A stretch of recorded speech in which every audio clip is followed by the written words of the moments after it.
metros na frequência de 5.940. Sistemas de teores de comunicação. Rádio Voz Missionária. A Rádio Missionária do Brasil.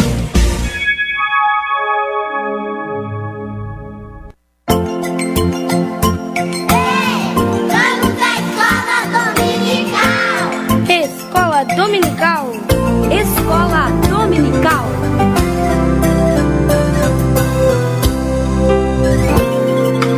Vinde, alunos, vinde estudar. Vai começar agora no seu rádio a nossa Escola Dominical. Escola Dominical. Escola Dominical.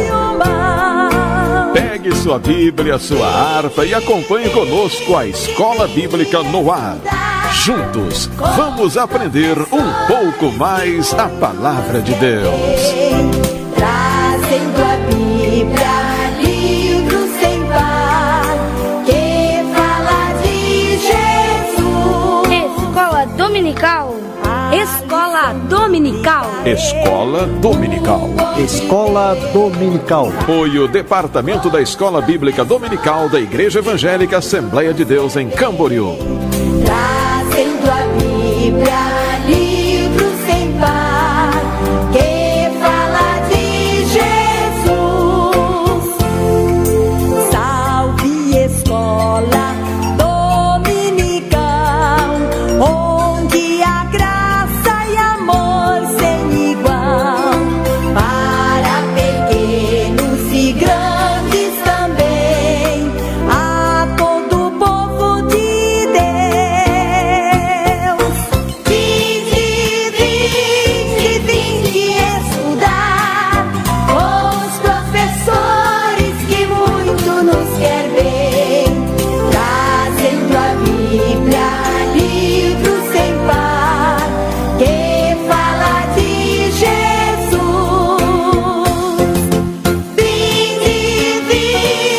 Vinde estudar com os professores que muito nos quer bem, trazendo a Bíblia, livro sem par, que fala de Jesus.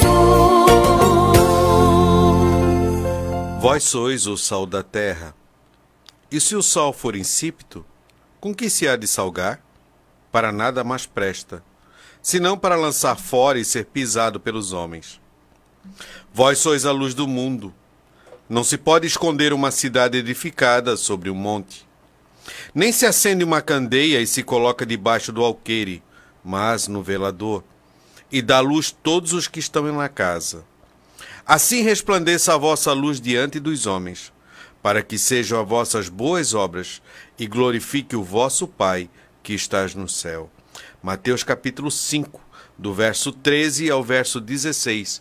E com essas palavras eu deixo a doce e gloriosa paz de nosso Senhor e Salvador Jesus Cristo a todos os irmãos que nos ouvem pelas ondas do rádio ou que nos assistem pelas redes sociais.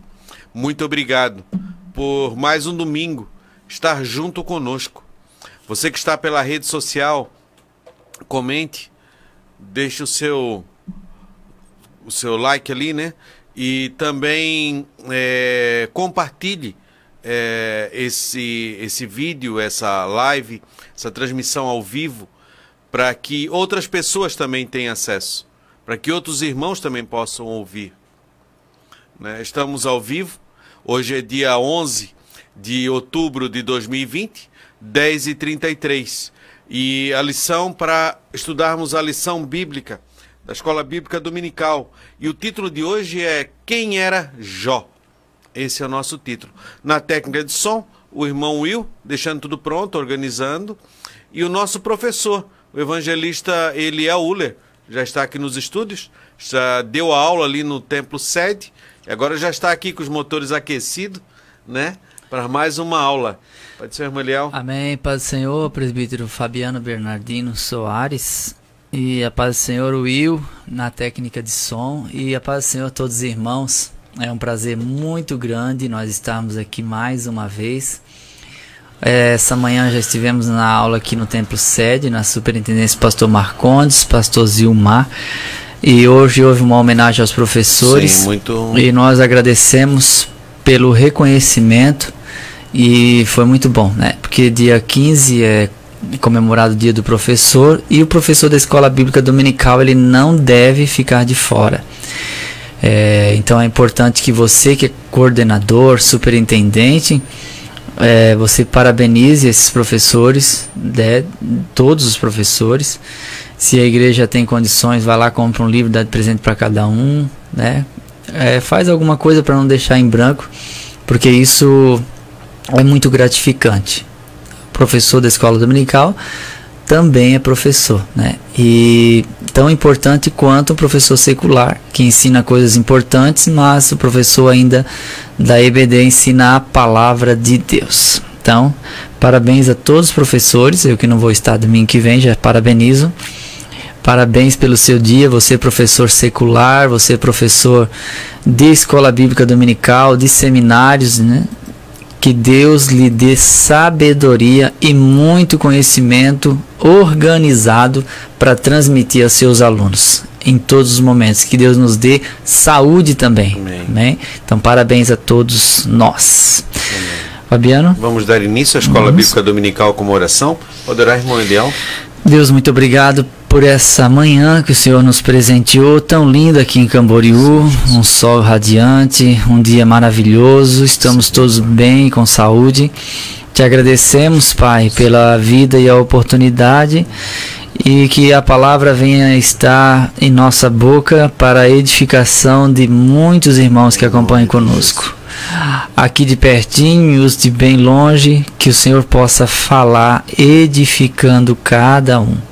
Que o Senhor abençoe nossa aula, que o Senhor fique conosco e que possamos aprender um pouco mais desse personagem maravilhoso da Bíblia que é Jó. Que o Senhor fique conosco, é nosso pedido e nossa oração. Amém. Amém.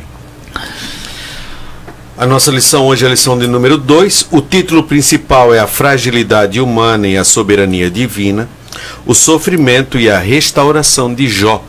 Esse último trimestre de 2020, vamos estudar sobre a vida deste homem. O nosso texto áureo se encontra no livro de Jó, capítulo 1 e verso 1. Havia um homem na terra de Uz, cujo nome era Jó, e este homem era sincero, reto, temente a Deus, e desviava-se do mal. A nossa verdade prática: quem zela por um caráter irrepreensível obtém testemunho acerca da sua integridade. Quem zela por um caráter irrepreensível obtém testemunho acerca da sua integridade. Não adianta parecer ser, tem que ser, né? O testemunho, ele vai refletir algo que já existe dentro de nós. Uma vida interior organizada, que, como Jó, teme a Deus, se desvia do mal, é íntegro, é sincero, e isso acaba influenciando outras pessoas a serem também. Assim como os maus, que fazem a maldade para obter proveito, eles são influenciadores, as pessoas querem imitar porque pensam que o ganho é fácil e rápido. Assim, o bom, que segue honestamente sua vida, também é um influenciador. A palavra caráter, que vem do grego caráter, indica inicialmente a ferramenta utilizada para produzir marcas na pedra ou madeira. Posteriormente, seu uso passou a identificar a própria marca ou uma feitura por algum instrumento, uma reprodução feita do original. É o termo que sugere a palavra caractere, como as letras que a gente usa, né? A são forma. Marcas, né? E são as marcas. É usada para falar sobre cada símbolo. Era impresso na folha por meio de um molde de máquina de imprensa ou máquina de escrever. Também usa-se letras talhadas para fazer os primeiros impressos, como se fosse uma espécie de carimbo. Então, o caráter é como essa marca registrada. É como escrever uma letra na madeira ou na pedra. Isso. E essa marca da pessoa. Tem que ter esmero, lapidar. Isso, o caráter. E moldando ele. Então, nossa leitura bíblica em classe se encontra no livro de Jó, capítulo 1, do verso 1 ao verso 5. Havia um homem na terra de Uz, cujo nome era Jó, E este era homem sincero, reto, temente a Deus e desviava-se do mal. E nasceram-lhe 7 filhos e 3 filhas. E era o seu gado 7.000 ovelhas, 3.000 camelos, 500 juntas de boi, 500 jumentas. Era também muitíssima gente a seu serviço, de maneira que este homem era maior do que todos os do Oriente. E iam seus filhos e faziam banquetes em casa de cada um no seu dia, e enviavam e convidavam as suas 3 irmãs a comer e beberem com eles. Sucedia, pois, que, tendo decorrido o turno de dias de seus banquetes, enviava Jó e os santificava, e se levantava de madrugada e oferecia holocausto segundo o número de todos eles. Porque Jó dizia: porventura pecaram meus filhos e blasfemaram de Deus no seu coração? Assim fazia Jó continuamente. Ele era o sacerdote de sua casa, né? Amém. A nossa introdução: o autor sagrado não elabora uma biografia de Jó, mas traça um perfil que diz muito sobre esse gigante da fé. Jó foi um homem diferente, não em natureza, pois ele era igual aos demais de sua época. Todavia, foi sem dúvida distinto na espiritualidade. Ele foi um homem que não apenas possuía bens materiais e uma família sólida, mas mantinha profunda comunhão com Deus. Assim, nesta lição, destacaremos alguns traços da vida espiritual de Jó. O que a gente não tem de Jó é uma genealogia.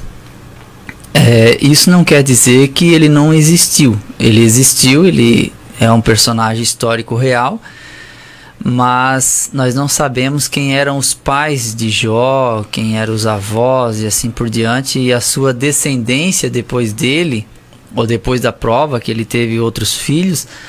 Não temos uma continuidade de genealogia, justamente porque ele está dentro de um período contemporâneo de Abraão, Isaac e Jacó, e depois de Abraão é que se começou a dar tanta ênfase à genealogia por conta da promessa de Deus da descendência de Abraão.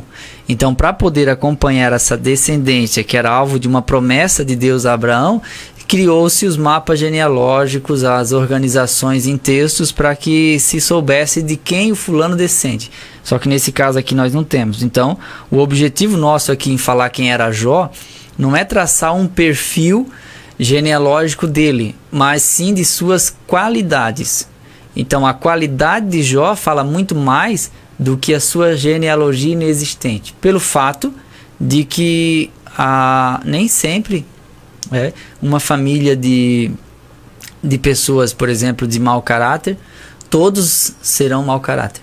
De vez em quando a gente vê pessoas taxando, aquela família não presta. Tem muito isso no interior, quando as pessoas são categorizadas por famílias, né? E geralmente pelo sobrenome. Aquela família lá ninguém vale nada, aquela lá ninguém presta, aquela lá são preguiçosos e tal, e tal, e tal. E às vezes até se proíbe o casamento de pessoas desta família com aquela outra família. Quando a gente percebe que a influência da família é real, mas não consegue influenciar todos. Ou seja, as pessoas não são feitas em série iguais, como se fosse uma montadora de veículos. Pessoas são diferentes, agem diferente e fazem escolhas diferentes. Então, de vez em quando, você vai se surpreender, né? Às vezes, numa família muito boa, sai alguém que não é tão bom, que vai virar um bandido, coisa assim. Mas há famílias ruins que vai aparecer alguém de bom caráter. Então, nossa ideia não é traçar um perfil genealógico, mas sim das qualidades. É o ser dessa pessoa chamada Jó que nós vamos comentar aqui hoje. Isso. O meu tio era delegado de polícia, né, na época militar, e havia uma família na cidade que ele era responsável lá. Uma família que era toda ela problemática. E aí pegaram um daqueles irmãos lá e estava interrogando. O meu tio estava interrogando ele. E chegou um certo momento, ele olhou e disse assim para o meu tio, e eu escutei isso dele: se uma mão tem 5 dedos, e toda ela recebe irrigação, mas nenhum é igual ao outro. Há diferenças. E ali... Mas foi mandado interessante, sim. Foi mandado embora porque não tinha mais o que ele inquirir. Então não dá para dizer, né? Às vezes a gente todos no mesmo saco, como a gente diz, né? Um saco de farinhas, é tudo igual. todos dessa categoria são iguais. E não existe uma categoria igual de ser humano. Ou porque é índio, ou é pardo, ou é branco, ou é negro. Não tem como você caracterizá-los. Os italianos falam alto, mas tem os que falam baixo. Né? Os alemães são mão de vaca, eu já ouvi. Mas não são todos assim. Há brasileiros que são muito mais do que um alemão, por exemplo, e assim por diante. E não tem como você taxar. Não tem como empacotar e dizer, está tudo organizadinho, esse presta, esse não presta, aquele não presta. Então não é a região também. É da terra de Uz, é da terra de Uz, mas lá só tem bandido, mas o Jó não é bandido. Tobi é terra de marginais, só tem bandido lá. Pois é, mas Jefté vem de lá e ele vai fazer história em Israel. Então a Galileia só tem gentios, mas Jesus é de Nazaré, ele morava com seus pais em Nazaré. E de lá veio o Redentor da humanidade, de onde menos se esperava, porque a Judéia era considerado o berço do judaísmo e também o lugar do templo. Então é muito mais espiritual a região. Jesus veio da Galileia. Um homem de caráter irretocável, íntegro, sincero. O caráter divino define o que uma pessoa é de verdade. O caráter define o que uma pessoa é de verdade. Ela é vista a partir dos valores que o governam em sua vida interior. O mau caráter define uma pessoa que não merece confiança, que é desonesta e que, portanto, não possui valores nobres. Jó não era um homem sem pecado, mas tinha um caráter irretocável. Nesse sentido, os primeiros versículos do livro possuem vários adjetivos que descrevem o seu caráter. No primeiro, o autor apresenta como homem íntegro. A palavra íntegro, que traduz do hebraico tam, possui no sentido de inocente, sem culpa. No grego, segundo a Septuaginta, a palavra é alétinos, remete o que é verdadeiro. Assim podemos afirmar que Jó era sincero nas intenções, afeições e diligente nos esforços para cumprir seus deveres para com Deus e os homens.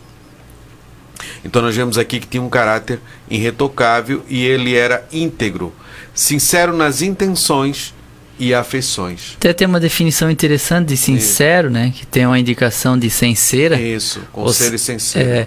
Não significa simplesmente sem maquiagem, mas tem o sentido de não expressar no estereótipo algo que contradiz a sua vida interior, né? Uma pessoa que está cheia de maldade no coração, mas quando fala é suave.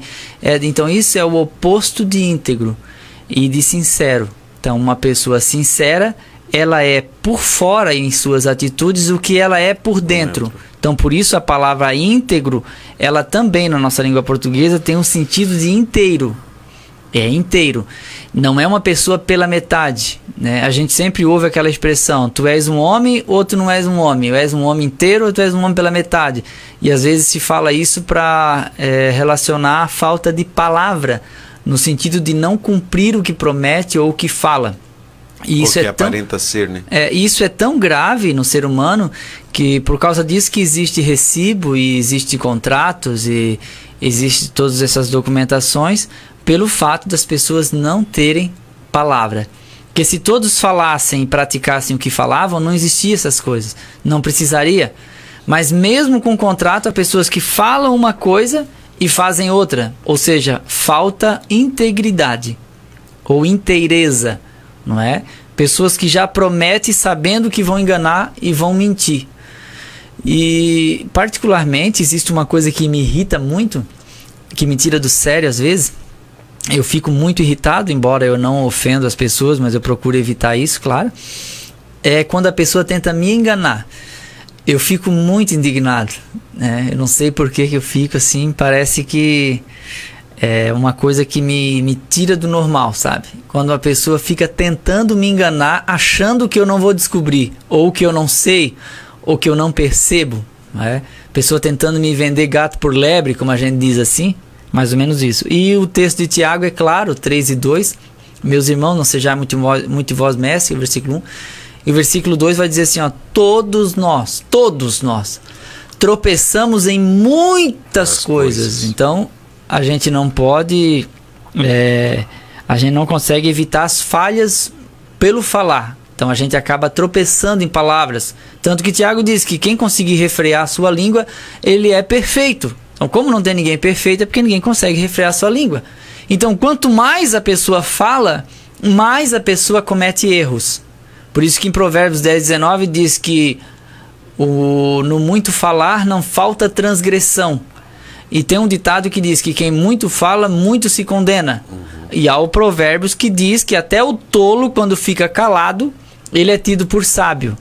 Né? E o silêncio às vezes é algo importante, é uma arma importante. Quando a gente não tem a palavra, a gente não tem a conversa e a gente insiste em falar.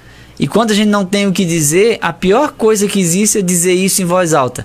Porque fica patente a todos que essa pessoa não tinha o que falar e falou besteira. E isso é quase inevitável do ponto de vista bíblico, ou inevitável. Por isso que Tiago diz, você coloca um freio no cavalo e ele faz o que você manda, né? Depois de domado, claro. Mas a língua não tem freio. Você não consegue domar a língua, você está entendendo? Quando você vê, já falou. E já foi. E o pior, não dá para voltar.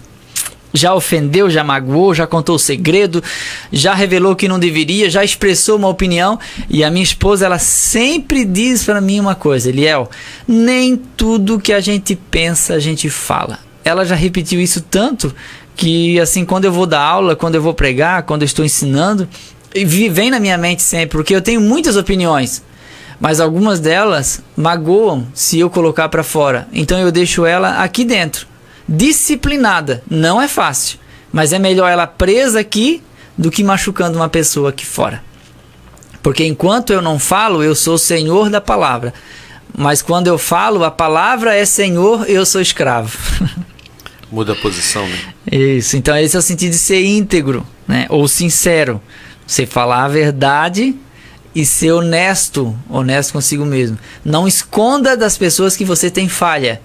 Porque quando a pessoa tenta fazer isso, ela está fingindo ser outra coisa. Porque todos nós tropeçamos em muitas coisas. Isso. Segundo ponto, reto. Ele também era um homem reto, que no hebraico, Yassar, tem o sentido de alguém justo, direito. Na Septuaginta, de acordo com o grego ameptos, possui o sentido de irrepreensível. Portanto, o homem de Uz era justo, reto, direito e se comportava de maneira irrepreensível. Portanto, o homem de Uz era justo, reto, direito e se comportava de maneira irrepreensível. Isso eu anotei. O nosso comportamento, né? Se comportar diante das situações. Então, primeiro ele era íntegro, a característica dele, e segundo ele era reto. Isso. Então, o reto é um ângulo sem curva, sem sinuosidade, sem parcialidade, sem adaptações. Então, ele agia naturalmente em retidão. Isso é a prática da justiça. Não significa que ele era uma pessoa taxativa, que confrontava as pessoas sem sabedoria. Quando a gente ouve as pessoas falarem que o que eu tenho para falar eu falo na cara, porque eu não faço volta, não faço arrudeio, como a gente ouve as pessoas falarem, né? Não faço arrudeio, eu vou e falo e acabou. Só que muitas vezes acarreta um prejuízo muito grande, porque você magoa, você ofende, você afasta as pessoas e você vai ficando isolado de tudo e de todos. Não é isso, ser reto, porque a verdade ela deve ser dita em amor. Se a minha verdade ela confrontada com você, ela não te convence, eu me expressei mal. Então eu preciso falar de modo a que você se convença que você precisa mudar, ao invés de eu censurar, que é diferente de aconselhar. Tem pessoas que precisam de uma bronca, que funciona com a bronca, mas a bronca deve ser dada por alguém que ama. Porque quando eu dou bronca no meu filho, ele não se ofende, porque a bronca vem misturada com amor. Então, se é uma pessoa que não ama, ela não deve dar bronca. Um pastor que não ama a igreja, ele não deve dar bronca, porque a bronca que ele der vai afastar as pessoas da igreja, ou elas vão para outro ministério, elas vão sair dali porque elas não estão recebendo a bronca com amor. Mas quando você dá uma bronca preocupado, você está sendo reto, gentil, honesto e verdadeiro. E você demonstra qual a sua intenção por trás da bronca, que a pessoa melhore, se revitalize e endereite sua caminhada na vida, né? Às vezes está pronto para fazer uma besteira, tomar uma decisão errada, mas vai alguém como Jó, que era íntegro e era reto, e sabia muito bem como chegar e como falar. Temente a Deus e desviava-se do mal. Jó é descrito como alguém temente a Deus que desviava-se do mal. Essas palavras, de acordo com os termos relativos ao hebraico, suriar, também traduzem a ideia de alguém que prestava reverência a Deus e evitava o mal. Já na Septuaginta, os termos relativos ao grego teosebes e apecho traduz o sentido de alguém devotado ao culto e à adoração a Deus e que, por isso, mantinha o mal sempre à distância. As Escrituras mostram que, muito antes de Salomão, Jó praticava o que o homem mais sábio do mundo posteriormente ensinaria: teme ao Senhor e aparta-te do mal. Provérbios 3 e 7. Provérbios 3 e 7. Uma coisa importante para pensar aqui é sobre o começo. A avó da minha esposa, irmã Maria Demétrio, ela sempre falou isso para mim: eu não quero ver quem bem começa, eu quero ver quem bem termina. Dizem os estudiosos do Novo Testamento que quando o jovem rico chega para Jesus e fala: bom mestre, o que devo fazer para herdar a vida eterna? Jesus, antes de responder, ele dá um cortezinho meio de leve, tipo: por que me chamas bom? Bom há somente um, que é meu pai. Dizem que na própria cultura hebraica, eu já li isso em alguns livros, bom é um homem que termina a sua obra. Então Jesus não havia completado a sua obra ainda. Então ele diz que bom é o Pai Celestial, que no 7º dia encerrou, que é o mesmo sentido da palavra descansou. Deus não ficou cansado para fazer o mundo, mas a expressão descansou quer dizer concluiu, terminou, encerrou. Então Deus é bom, porque Deus encerrou. Então não há homem bom durante a corrida que não tenha ainda chegado no finish, na chegada. Então Jesus, ele disse: bom há somente um, que é meu Pai. Então a gente deve completar a carreira. E desviar-se do mal é uma forma boa de acabar a carreira de forma correta.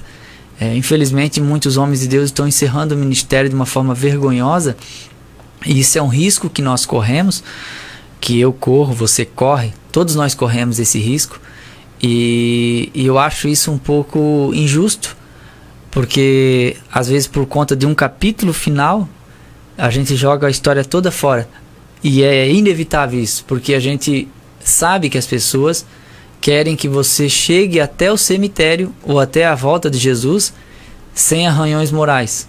Às vezes dá, mas é por aqui, ó: temente a Deus e se desviam do mal, porque no meio do caminho tem o poder, tem o prazer, tem a fama e tem a riqueza.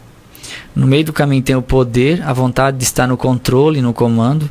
Tem o prazer, tudo aquilo que satisfaz a nossa carne. Tem a fama, que é o desejo de aparecer e de ser bem falado pelas pessoas. E tem a riqueza, que é a vontade de ter muitos e muitos bens, e muitas casas, e muitos apartamentos, e muitas salas comerciais, e muitos carros, e muitas motos. E é um desejo do ser humano.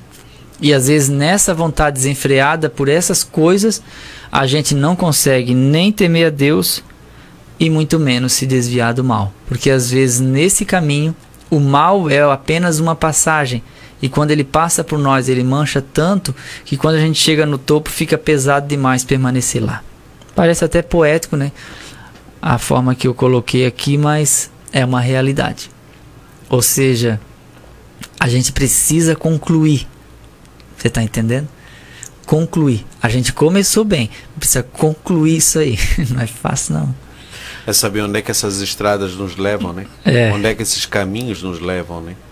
É quando ele coloca desviar-se do mal. Desviar-se do mal. Porque nunca começa algo grande. Às vezes uma pequena conversa vai trabalhando, ou um lugar que você está, vai provocando um desejo, que no início você domina, e você vai indo, quando acha vê, que dá para resistir. Dá para resistir, quando vê é uma grande árvore, e aí você não dá mais jeito de voltar atrás.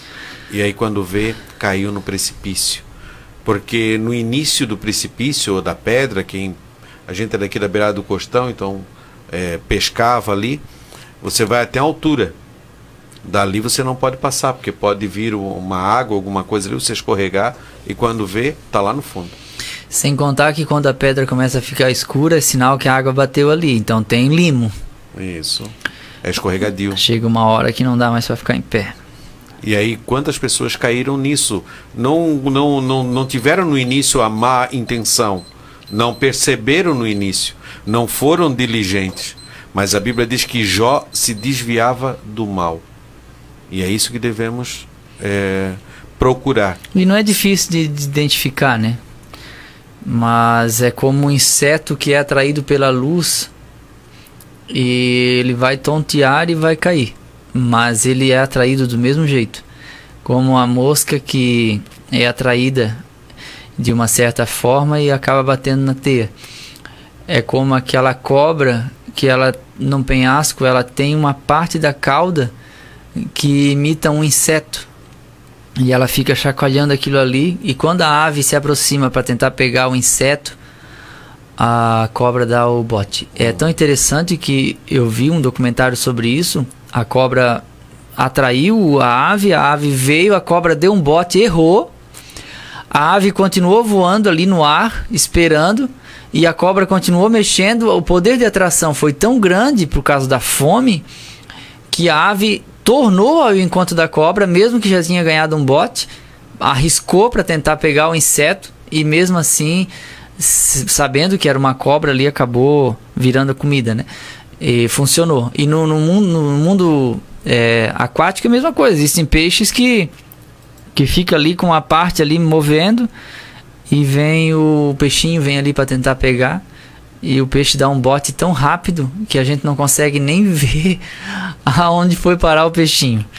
E assim é quem não se desvia do mal. A Bíblia diz em Provérbios: o avisado vê o mal e se esconde.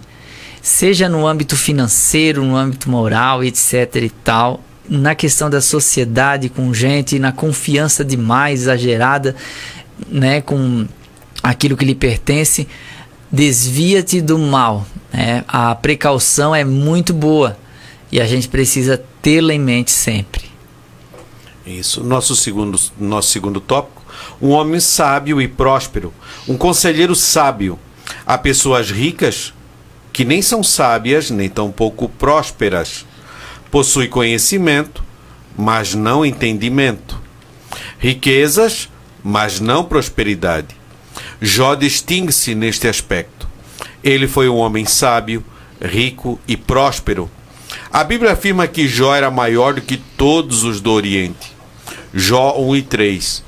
Maior aqui não pode ser entendido apenas como uma referência de bens materiais, mas também a sua sabedoria.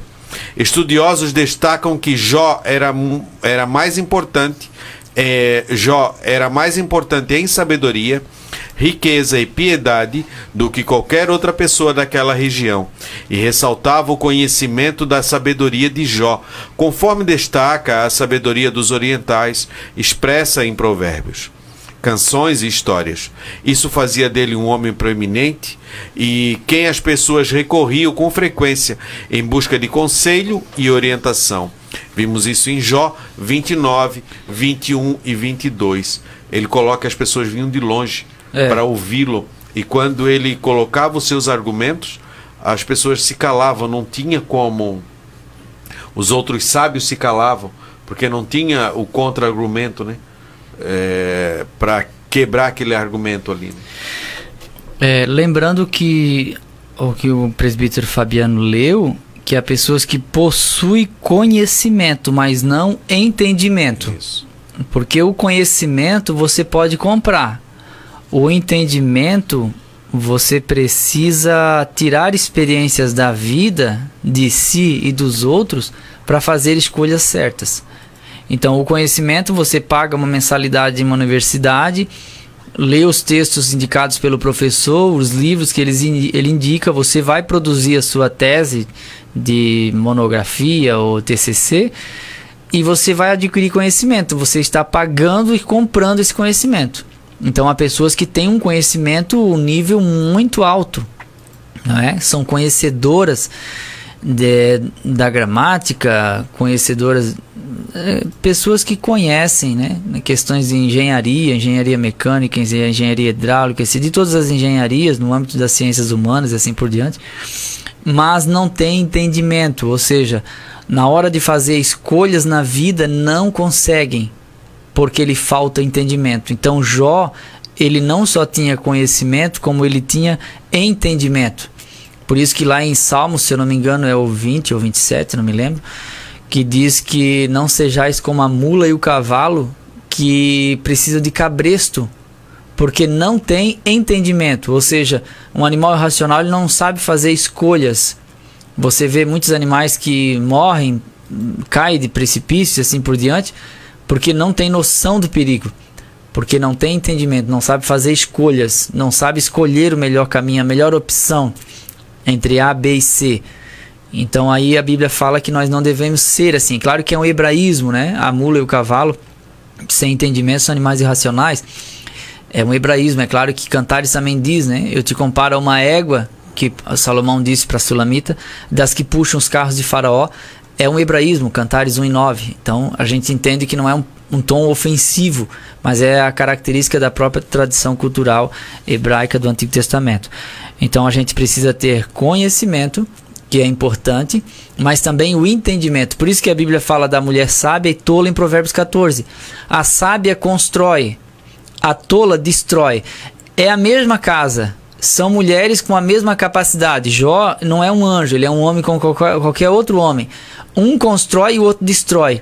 Um ajuda e o outro atrapalha, porque a diferença não está na estrutura física, mas na prática, no exercício da aprendizagem, no âmbito do entendimento e da sabedoria.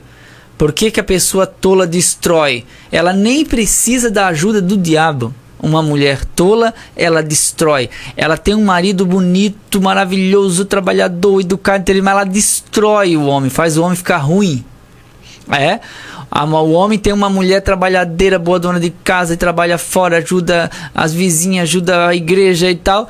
Mas o que ele faz se ele é tolo? Ele destrói essa mulher, ele torna ela imprestável. Ela não serve mais para ele nem para ninguém, porque é uma pessoa tola, desprovida de conhecimento, de entendimento. Por isso que a Bíblia manda a gente ter o entendimento. E o temor do Senhor é o princípio da sabedoria. Se você quer uma esposa boa, construa uma. Se você quer um esposo bom, construa um. Se você quer um lar, construa. É construindo que a gente tem. Não é destruindo o lar dos outros que a gente vai ter um lar. Pelo contrário, a gente não vai ter e o outro também não vai ter. Não é destruindo que se constrói, é edificando que se constrói. Por isso que a mulher sábia, ela edifica, ela constrói. É diferente. Então a gente vê que a importância disso, do conhecimento, é grande, mas a do entendimento é muito maior. Então há pessoas que não têm conhecimento, ou seja, o nível educacional é baixo, sei lá, primário, terceira série, quarta série, só aprendeu a ler e escrever. Mas o nível de entendimento e de sabedoria é altíssimo. Isso. Altíssimo. Né? Que alguns intelectuais dão risada da forma que a pessoa coloca as palavras mal colocadas. Mas o nível de entendimento e sabedoria é altíssimo. Ao contrário, há pessoas que têm um nível intelectual altíssimo, mas que o nível de sabedoria e de entendimento é baixíssimo. Você não acompanhou pelas redes sociais promotores, desembargadores que menosprezavam guarda de trânsito, que desprezavam policial militar, que achavam que eram os donos da situação? O que é isso? É falta de entendimento. Pessoas cultas, pessoas que passaram mais de 25 anos estudando. Não que o estudo não seja importante, mas para o entendimento é preciso umas cositas mais. Só estudar não resolve. Então por isso que a Bíblia aqui ela é clara. quando fala do 29 e 21 de Jó, os que me ouviam esperavam o meu conselho. Jó 29 e 21. E guardavam silêncio para me ouvir. Isso é o quê? Sabedoria, porque a sabedoria ela é falada também, mas a sabedoria também é praticada. Por isso que Tiago disse, viste um homem sábio, mostre, existe alguém entre vós sábio, mostre pelo seu comportamento em obras de sabedoria. Tem pessoas que não falam muito, mas só faz besteira. É uma pessoa que não é sábia também. Até estuda, mas só faz besteira. Então, é uma pessoa que não tem sabedoria, porque a sabedoria é a prática das boas obras. E existe uma outra palavrinha que é a inteligência, que nada mais é na prática do que a capacidade de aprendizagem. Uma pessoa inteligente, ela aprende rápido. Então, tem pessoas que aprendem rápido, têm conhecimento, mas não entende da vida. Apanha da vida, mas não aprende. E não tem sabedoria porque faz tudo errado. Só faz bobagem. E ao contrário, há pessoas que não têm inteligência suficiente para uma aprendizagem matemática e assim por diante, mas que têm sabedoria. Então a gente precisa ver em Jó este homem completo: entendimento, inteligência, sabedoria e conhecimento. Ele era um ótimo conselheiro, era o juiz da cidade de Uz praticamente. Há uma diferença também entre prosperidade e riqueza, né? Que ele vai falar aqui de Sim, é também, o sequente. Né? Isso. Um homem próspero. O homem de Uz não era apenas rico, mas sobretudo próspero. O texto sagrado destaca que, além de sua esposa, ele tinha 7 filhos e 3 filhas. Para os padrões da época, possuía uma família com o formato ideal. Ele também era um fazendeiro bem-sucedido. Em sua fazenda havia 7.000 ovelhas, 3.000 camelos, 500 juntas de boi, 500 jumentas, e tinha também muitíssima gente a seu serviço. Uma época não tinha trator. Se fôssemos atualizar a riqueza de Jó, seria altíssima, né? O Oriente era uma região muito grande. Para a Bíblia relatar ele como o homem mais rico daquela região, a gente sabe muito bem que 7.000 ovelhas, 3.000 camelos, 500 juntas de boi, 500 jumentas é uma prosperidade considerável, fora as gentes a serviço dele, né, era um fazendeiro muito top. Hoje, claro que há fazendas no Mato Grosso que existem milhões de cabeças de gado, não dá para comparar porque a atualidade hoje é diferente, há mais pastagens. Na época não se tinha um controle tão grande quanto hoje, né? Mas a gente entende que ele seria o maior fazendeiro do Brasil para mais, se fosse hoje. E mesmo com tanta riqueza, ele conseguiu ser próspero. Porque há pessoas ricas e completamente pobres em prosperidade. Porque estão insatisfeitas com o que são e com o que têm. Vivem praguejando, amaldiçoam as pessoas que estão à sua volta. Não se entendem com ninguém. Trocam de cônjuge constantemente porque não se adaptam e acham defeito em todo mundo. São pessoas que não conseguem prosperar. Mas são ricas, pois é. Elas são tão ricas que a única coisa que elas têm é dinheiro. E com isso não conseguem a confiança de ninguém sincero. Nem de amigos de infância, nem de seus familiares, nem dos filhos, nem do cônjuge. Porque não consegue amar, não consegue dar tempo. E a prosperidade é isso. É você ter ou não ter, mas saber aproveitar o que tem e valorizar pessoas ao invés de coisas em primeiro lugar. Porque primeiro vem as pessoas e depois as coisas. E às vezes a gente vê isso descaradamente, um materialismo absurdo. Pessoas que acham que pode passar por cima de qualquer um, pode comprar qualquer pessoa, porque ganha para isso, tem dinheiro para isso, podem ter influência, compram sentenças, passam por cima dos pobres de trator, como a gente vê. São pessoas que têm bens, mas eu acredito, elas não têm paz.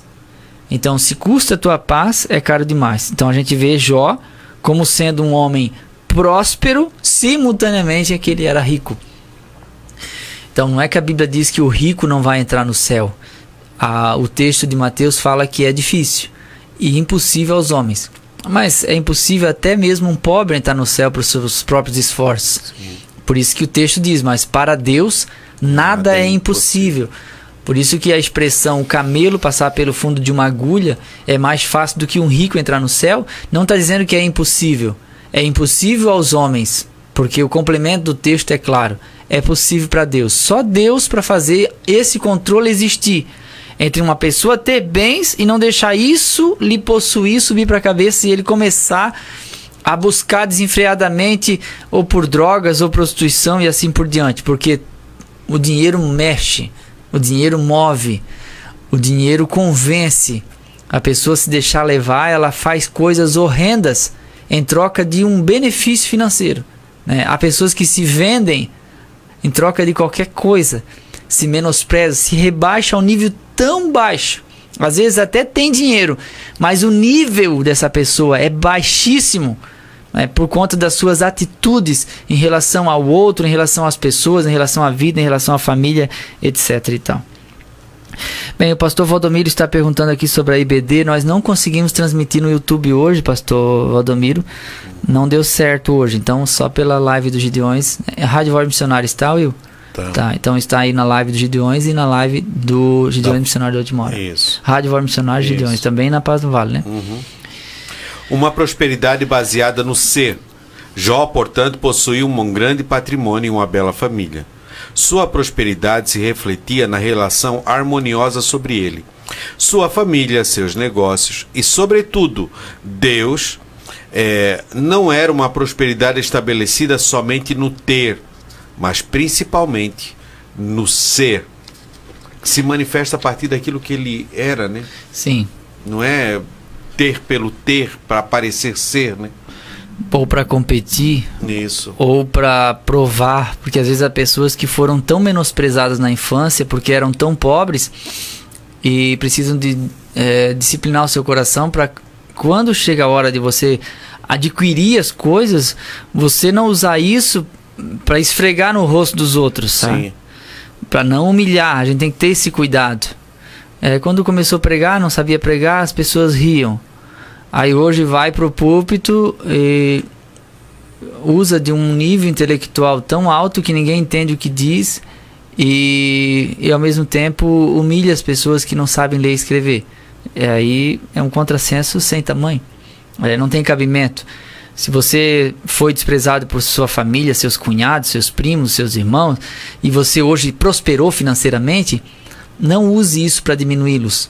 Não fale de dinheiro no tom de superioridade. Ah, mas se eu não pagar aqui a luz da mãe, os meus irmãos não pagam porque eles são os mortos da fome. Não precisa nada disso. Prosperidade é diferente de bens materiais. E isso a gente vê no próprio Jó aqui. Uma prosperidade baseada no ser. E é tão bom, você que tem dinheiro, e muito dinheiro, você apreciar as pessoas pelo que elas são e não pelos que ela tem, e não ficar apenas no nível, naquele nível, sabe, do seu mundo financeiro, mas você ter amigos de uma baixa renda e amigos mesmo que sejam amigos, e você que tem menos dinheiro, entender que essa pessoa, sua amiga que é rica, ela não quer ser tratada como rica. E tem alguns amigos meus que eles se ofendem quando eu brinco assim, mas tu tá cheio de dinheiro. Eles não gostam que fale. Eles não gostam que diga assim, mas pra ti é fácil, vai lá, compra, paga e acabou. Porque às vezes a gente vai no aniversário de um rico, a gente não leva uma lembrancinha porque o que eu vou levar? Né? O que eu vou dar? Ele tem tudo, mas a sua intenção, eu vejo assim, vai alegrar o coração dessa pessoa, que às vezes o mundo que ela vive, ela não tem paz. E às vezes uma coisa simples que você dá é um gesto tão bom que aquilo ali ganhou o dia, entendeu? Então é bom que a gente veja isso também, porque há um preconceito por parte de alguns ricos que não querem ter contato com pobres. Sim, isso existe até mesmo dentro da igreja. Mas há um preconceito por parte de pobres que não querem ter uma amizade com uma pessoa mais rica porque tem vergonha da sua casa. Irmão, põe uma coisa na tua cabeça de vez, para sempre, tá? Olha só, você tem que ser o que você é. Não tenha vergonha de receber ninguém na sua casa.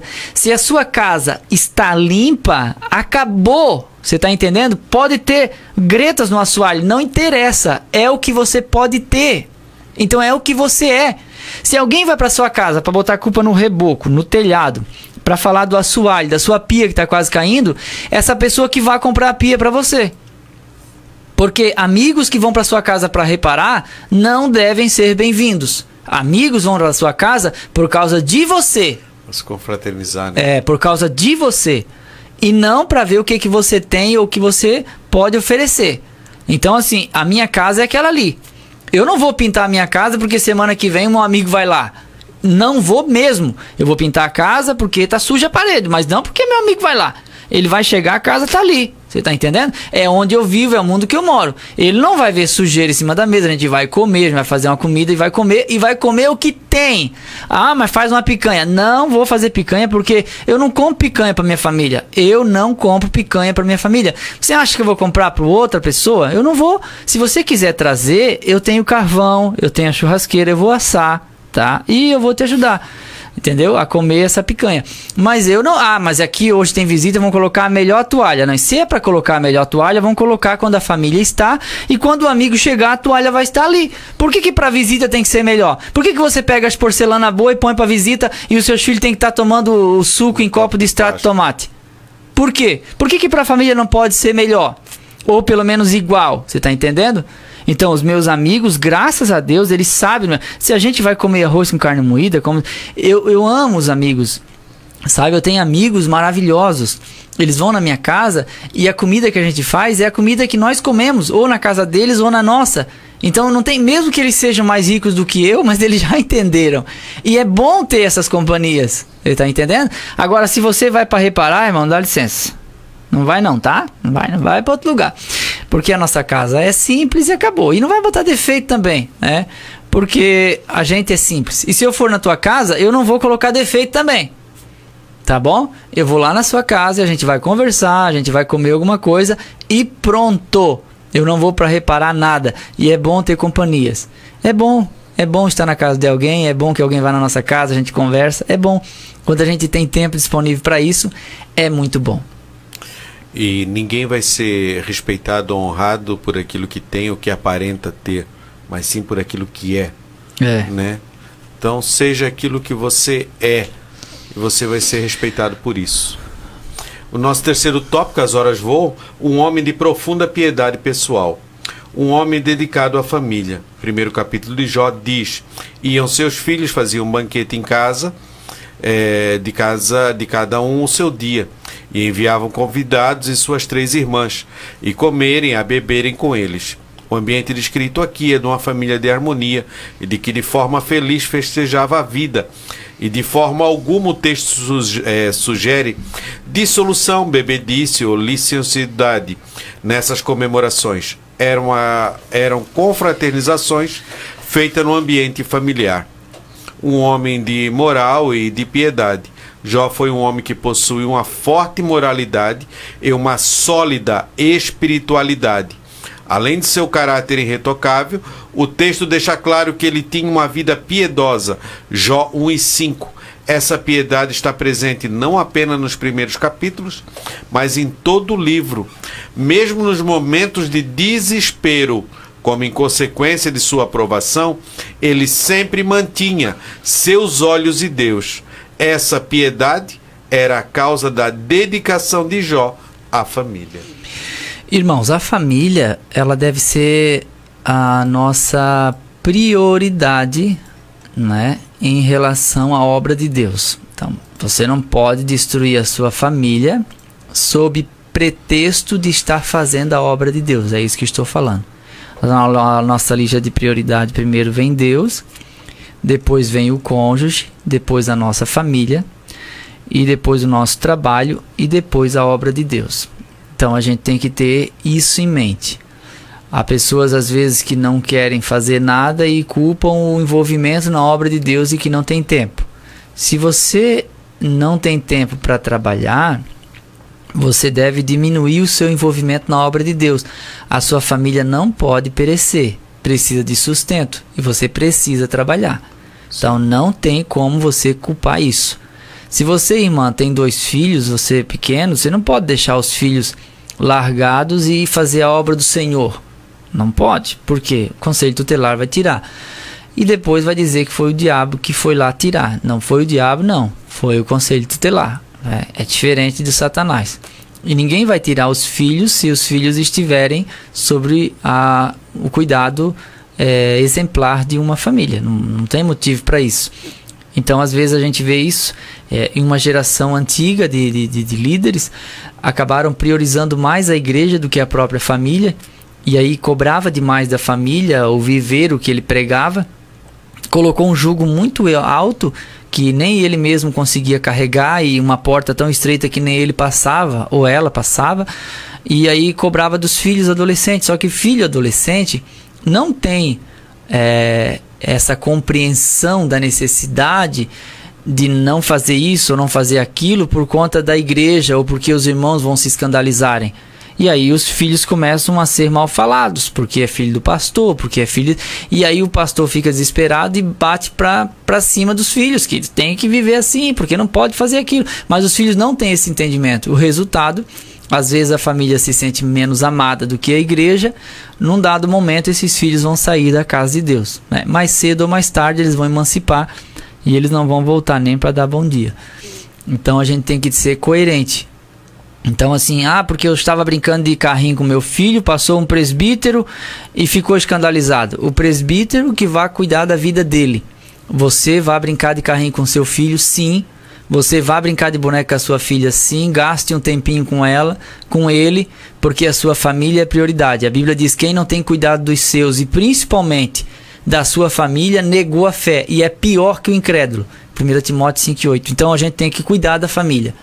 Eu gosto de passear com meus filhos, eu gosto de ficar bastante tempo com a minha esposa. Eu amo conversar com a Kátia, ela ama conversar comigo, a gente conversa horas e horas, até na hora de dormir, quem nunca, né?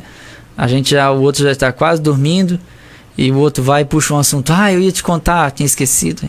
Poxa, eu estava quase dormindo. Até nessa hora a gente ainda fala, e a gente conversa.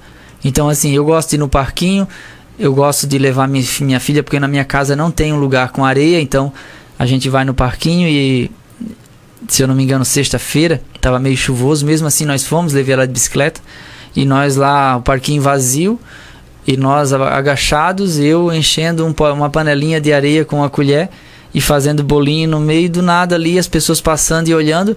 Eu não tenho um pingo de vergonha disso. Você tá entendendo? Eu não ligo, mas eu não ligo mesmo. Mas é que vão falar que poderia estar evangelizando. Não, eu estou evangelizando a minha filha, porque eu estou priorizando ela. E aonde eu vou, eu levo todo mundo. Eu gosto de sair em família e eu gosto de voltar para casa também. É sempre bom voltar. E quando a gente faz do nosso lar o nosso prazer, a gente tem vontade de voltar para casa depois de um dia de trabalho. Então faça isso. Faça como Jó. Jó tinha prazer de reunir-se com seus filhos. Manda fazer uma mesa grande para que seus filhos, suas noras, voltem sempre, né? Para que seu genro esteja com vontade de estar ali juntos, unidos. Nem que seja para conversar, para comer uma carne moída com arroz, mas que a gente esteja junto.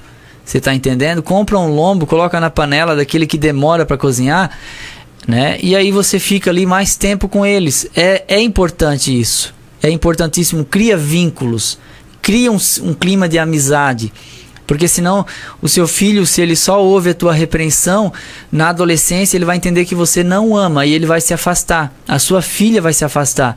E de repente ela vai se afastar para nunca mais voltar. E você não pode perder sua família. Eles são o seu bem precioso. Amém. Uma colocação, Fabiano? Acho que falta explicar o ponto 2, né? Que tem um tempinho ainda. Você tem alguma coisa a falar? Não, pode colocar que depois eu faço a leitura. Eu falo no final aqui. O texto de Jó 31:13 fala dele como um homem de uma moral ilibada e de uma piedade. Se não reconheci o direito do meu servo ou da minha serva quando eles clamavam ou reclamavam contra mim. Quer dizer, ele tratava o escravo com humanidade. Embora ele pudesse ter escravos, que é a palavra servos aqui, mas ele tratava com humanidade. Então, a gente vê isso em Jó. Mais um exemplo, né? Você que é patrão, trate seus funcionários como se fossem seus parceiros, colaboradores, que lhe ajudam a receber também o seu salário. Mesmo que você seja empresário, mas faça isso, né? Não deixe de pagar amanhã se você pode pagar hoje. Para que Ficar segurando dinheiro é uma incomodação. Eu trabalhei com gente que pagava lá no dia 10, numa sexta-feira, 3 horas da tarde, com cheque ainda, para fazer o funcionário só trocar na segunda. Que ridículo isso! Se você serve a Deus, paga no 5º dia útil, paga em dinheiro. Se pagar no cheque, paga de manhã para dar tempo dessas pessoas ir trocar esse cheque, pelo amor de Deus. Que coisa mais mesquinha. Vai ganhar o que com isso? R$1 de juro, o dinheiro vai ficar no banco? Jó dava esse exemplo de humanidade. Você pode facilitar a vida de quem está ao seu lado? Facilite, não dificulte. Não se vingue, não trate mal, não despreze, né? Não subestime.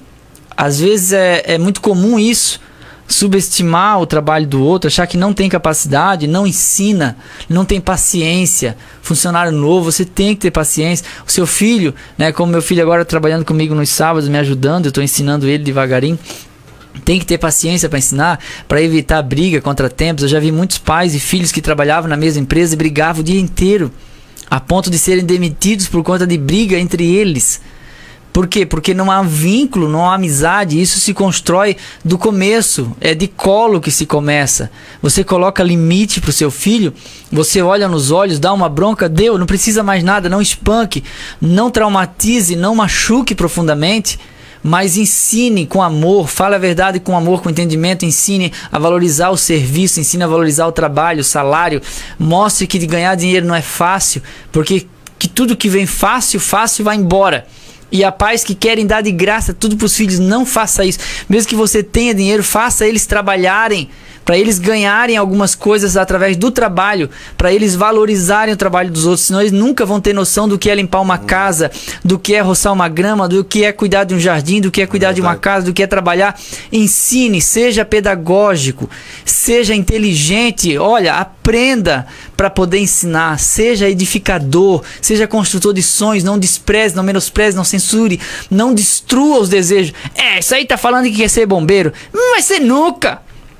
Não destrua seu filho no ninho. É do ninho que ele vai sair com força para voar para a vida. E quem vai dar essa condição é o pai, é a mãe. Não destrua, mas ministre bênção. Fale para sua filha que ela vai ter um casamento bom, que ela vai conhecer um homem bom. Oriente seu filho para ele não pegar uma tranqueira como esposa, mas uma mulher de Deus. Que ela case com um homem de Deus, entendeu? Não fique empurrando só porque é filho do pastor. Mas tem que ser missionário. Não, seu filho vai ser o que ele quiser. Porque se todo mundo for missionário, quem é que vai arrancar teu dente? Vai ficar doendo? Precisa de dentista, precisa de médico, psicólogo, precisa do pedreiro, precisa do azulejista, precisa do doutor, precisa de todo mundo. A sociedade precisa de todas as profissões. E seu filho deve ser o que ele quiser ser, e não o que você manipulou para que ele seja. Deixa de ficar manipulando a sua filha, obrigando ela a namorar com quem ela não ama. O casamento não vai dar certo. Não é você que vai dormir com o genro, é a sua filha. Deixa ela decidir, deixa ela escolher. Se ela não quiser, que não queira, mas não obrigue, porque depois ela vai falar a vida toda: casei por causa da minha mãe, casei por causa do meu pai, sou isso porque o meu pai quis que eu fosse, mas a minha vontade mesmo era ser aquilo lá. Então assim, deixe os seus filhos livres quando eles começarem a fazer as suas próprias escolhas. Você obrigue eles a ir na igreja e a estudar enquanto eles estiverem no seu controle. Chega um momento, ele vai entender que ele precisa estudar. Porque se ele não estudar, ele não vai conseguir ser o que ele quer. Você está entendendo? E na igreja também, a gente arrasta os filhos para a igreja. Depois de uma certa fase, eles vão escolher se eles querem ir ou não. Mas até então, você leva. Aí depois, eles já estão acostumados. Você não vai precisar mandar. Eles vão se arrumar e vão. E assim por diante. E Jó construiu uma família. Construa a sua. Com dignidade e honestidade. Ensine os seus filhos a ser honestos. Não minta para a mãe deles. Não minta para o pai deles. Não minta para eles. Se você prometeu, cumpra. Não fique renegociando. Não fique trapaceando. Não fique mentindo para os outros na frente deles, porque eles vão perceber que você mentiu e eles vão mentir também. Porque a influência do caráter, a formação deste, é basicamente dentro do lar. Sim. Nosso terceiro e último ponto, do ponto 3, é um homem de vida consagrada. A piedade de Jó estava evidente no cuidado espiritual que ele tinha com os filhos. Jó sempre orava por eles. Sucedia, pois, que, tendo decorrido o turno de dias de seus banquetes, enviava Jó e os santificava, E se levantava de madrugada e oferecia holocaustos, segundo o número de todos eles. Porque dizia Jó: porventura pecaram os meus filhos e blasfemavam de Deus no seu coração. Ele conjecturava aqui, né? Ele não é uma afirmação. Ele conjecturava assim, possibilidade. Porventura pecaram meus filhos e blasfemaram de Deus no seu coração. Assim o fazia Jó continuamente. Como sacerdote do seu lar, Jó cumpria o ritual do culto em favor de sua família. O levantar cedo ou de madrugada, como expressão idiomática do hebraico bíblico, é uma forma de enfatizar a piedade de Jó. Essa devoção é demonstrada pela consagração vivida por ele. O texto diz que ele se santificava. O vocábulo burguês, de português, traduz o termo hebraico kadash, que possui o sentido de ser separado ou consagrado. Uma pessoa que é consagrada é uma pessoa que ora. Uma pessoa que ora é uma pessoa consagrada. Portanto, à luz da vida de Jó, somos instados a viver uma vida consagrada diante de Deus e dos homens. Ter uma vida de oração e busca incessante e temor a Deus, né? Eu digo o seguinte, irmãos, a melhor maneira de ensinar os filhos a lerem a Bíblia não é mandando, é você lendo e eles te ver ler. Eu sei porque quando eu via meu avô lendo a Bíblia, com o tempo eu comecei a sentir vontade de ler, porque se esse livro era a busca dele às 6 da manhã antes de pedalar 40 minutos até o trabalho, e à noite antes de dormir ele gastava tempo lendo esse mesmo livro, esse livro era importante para ele. Então, se esse livro é importante para ele, esse livro pode ser importante para mim também. Eu criei o hábito da leitura da Bíblia e buscando o conhecimento, né? E quando eu comecei a buscar, logo já fui solicitado para ensinar. Já com 16 anos eu comecei a dar aula. Então isso sim é influenciador. Quando o seu filho te vê pregar, ensinar, estudar, e ele vai ter essa vontade também de ser assim, né? E principalmente quando você é uma pessoa agradável a essa sua família, quando você faz falta, né? Quando você não está no lar e os filhos perguntam que hora vem, que hora chega e assim por diante. Isso sim é uma forma de ser imitado, porque tem gente que é tão amargo que quando chega em casa, até o cachorro tá abanando o rabo, já corre para a casinha, porque é uma pessoa agressiva, áspera, que não é parceira, que não ama. E isso gera uma influência negativa. Há filhos que dizem assim: eu não quero me casar, eu não quero. Por quê? Deus me livre, olha só, meu pai e minha mãe, eu não quero um casamento igual deles. Aí é negativamente ruim, ao extremo, né? Porque essa imagem do lar que ele tem em casa, ele vai levar para o casamento dele ou dela.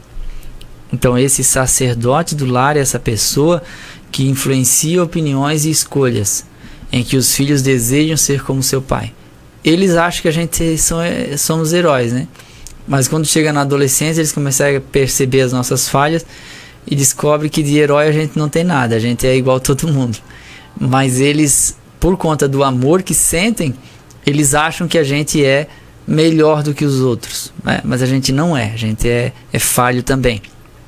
Mas essa influência dentro do lar é muito importante. Importantíssimo para a formação desse indivíduo, dessa mulher que vai sair dentro do lar para uma vida.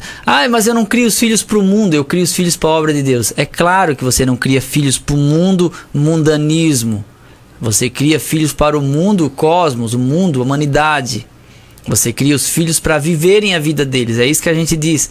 Porque tem gente que acha que cria os filhos para morarem juntos a vida toda. Mas quem vai ficar a vida toda é seu cônjuge. Começou sozinhos, terminam sozinhos. E os filhos, eles passam por nossa vida, são transitórios. Eles vão sim viver a vida deles. E eles não vão estar todos os dias na sua casa. Alguns vão demorar meses. Se mudar de estado, de país, pode levar anos para encontrar com o pai de novo. Só por telefone, por WhatsApp, assim por diante. Porque a gente não cria os filhos para ficarem, mas eles passam por nós, a gente prepara eles para a vida. Você está entendendo? Então o estágio deles é a nossa casa. A forma que eles vão agir dentro da empresa. Eu sempre oriento meu filho, não chega atrasado, não é? Quando estiver trabalhando, se estiver durante o serviço, não senta, não fica de braço cruzado, não fica parado. Sempre esteja fazendo alguma coisa, ache o serviço para fazer, porque isso é bom. Nenhum empregador vai querer alguém que acaba o serviço e assenta e fica olhando o celular. Então é isso que a gente deve ensinar os filhos e filhas a serem, através de nosso exemplo. Nossas horas voam. A nossa conclusão, eu vou ler a conclusão e depois tem uns abraços para dar aqui. Conclusão, destacamos 3 aspectos importantes acerca da vida de Jó: caráter, prosperidade e piedade. Só compreendemos evidentemente a vida desse gigante da fé do Antigo Testamento a partir desta matriz. É possível que alguém seja rico, mas não possua caráter algum. Da mesma forma, é possível que alguém possua valores morais, sem, contudo, esboçar piedade alguma. Todavia, ninguém terá um caráter irretocável, não apenas fragmentos éticos e morais, prosperidade, não apenas posse, piedade, não apenas religiosidade, se não conhecer a Deus na intimidade. Jó era assim, íntegro, reto, temente a Deus e se desviava do mal. Jó era assim, íntegro, reto, temente a Deus e desviava-se do mal. Só uma colocação, eu já devolvo para o Fabiano mandar os abraços. É possível que alguém seja moralmente inculpável, que ninguém tenha que dizer nada de sua moral, é aquela pessoa que religiosamente é correta, mas não é uma pessoa piedosa e caridosa. Ou seja, pode ter alguém passando necessidade ou precisando de alguma coisa. Essa pessoa é uma pessoa moralmente inculpável, tem um pouco para repartir, mas não reparte e não ajuda.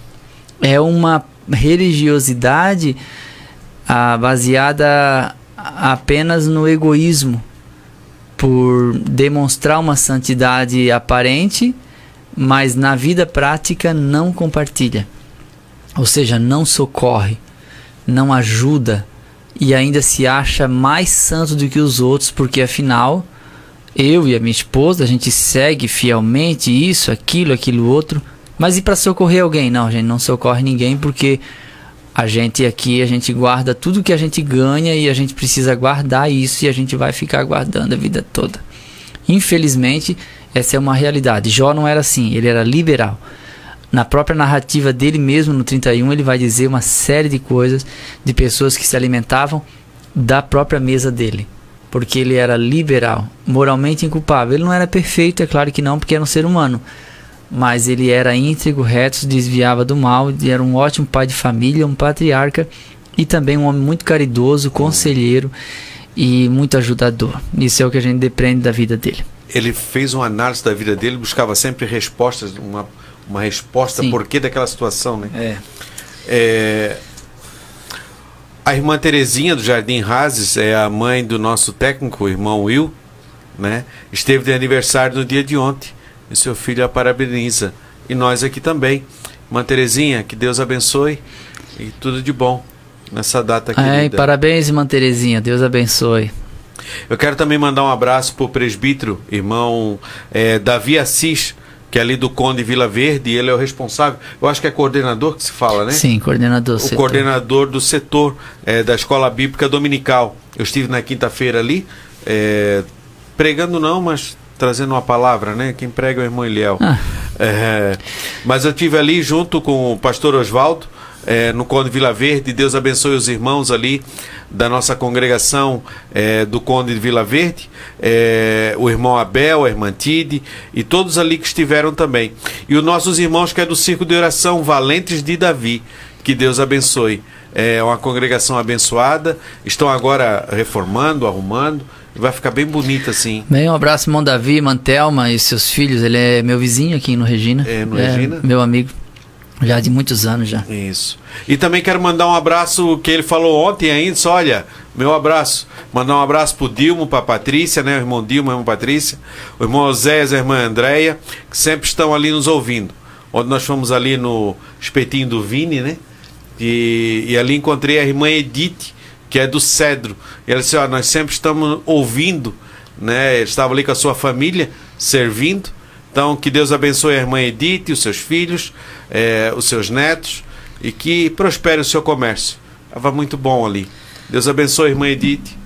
Vamos orar então, para terminar? Vou mandar um abraço pro meu amigo Ziel e Daiane, lá de Joinville. São famílias aqui, mas estão lá morando lá emprestados. Um abraço, irmão Ziel, está assistindo com a gente, tá bem?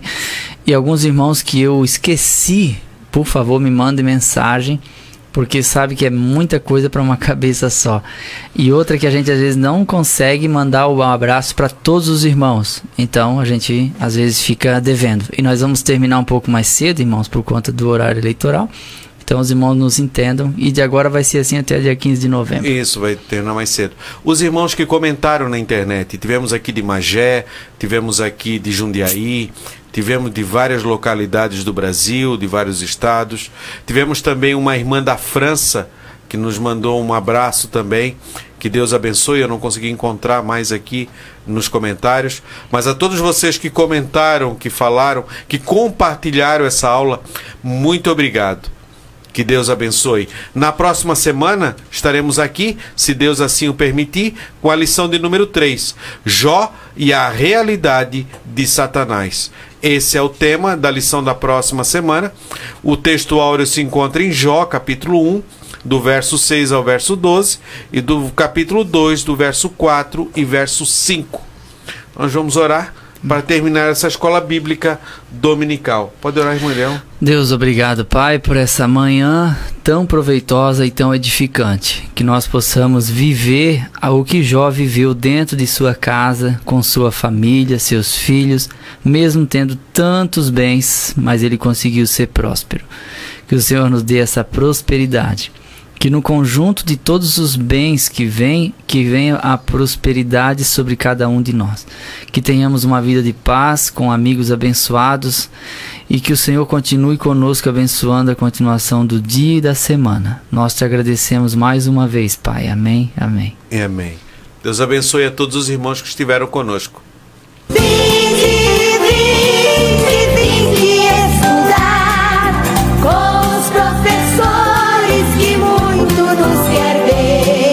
Acabamos de apresentar Escola Dominical. Escola Dominical. Orientação didática, Departamento de Ensino da Escola Bíblica Dominical de Camboriú, Santa Catarina. Até a nossa próxima escola, se Deus assim nos permitir. Escola Dominical.